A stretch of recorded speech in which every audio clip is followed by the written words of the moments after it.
یہ ایک عبرتناک اور دل دہلا دینے والی حقیقی روایت ہے جو امام ابن کثیر نے اپنی مشہور کتاب البدایہ والنہایہ میں لکھی ہے۔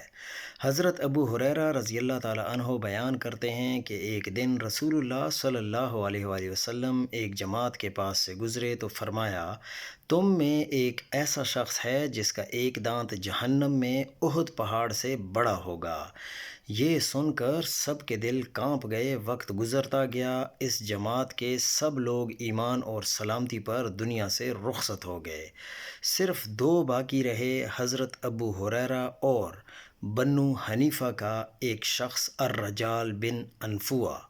یہ رجال ان لوگوں میں سے تھا جو نبی صلی اللہ علیہ وآلہ وسلم کے پاس آئے، اسلام سیکھا، قرآن یاد کیا، عبادت گزار اور زاہد بنا رہا، حتیٰ کہ لوگ اس کی عبادت اور خشوع کی مثالیں دیتے تھے۔ مگر نبی صلی اللہ علیہ وآلہ وسلم کی وہ بات ابو ہریرہ رضی اللہ تعالیٰ عنہ کے ذہن میں رہ گئی۔ وہ ہر بار رجال کو دیکھ کر ڈرتے کہ کہیں وہی نہ ہو جس کا ذکر نبی صلی اللہ علیہ وآلہ وسلم نے فرمایا تھا۔ پھر وقت آیا جب مسلمہ کذاب نے یمامہ میں نبوت کا جھوٹا دعویٰ کیا۔ خلیفہ اول حضرت ابوبکر نے رجال بن عنفوا کو یمامہ بھیجا تاکہ وہ لوگوں کو اسلام پر قائم رکھے۔ مگر جب رجال وہاں پہنچا تو مسلمہ نے اسے عزت، مال اور سونا پیش کیا۔ اسے کہا کہ اگر تو میرے ساتھ ہو جائے تو آدھی حکومت تجھے دے دوں گا۔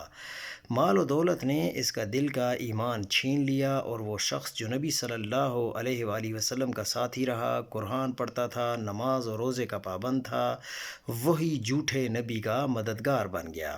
رجال نے اعلان کیا کہ میں نے محمد صلی اللہ علیہ وآلہ وسلم سے سنا کہ مسلمہ ان کے ساتھ نبی بنایا گیا ہے۔ اس ایک جھوٹ نے ہزاروں کو گمراہ کر دیا۔ یہ فتنہ مسلمہ کے فتنہ سے بھی بڑا بن گیا۔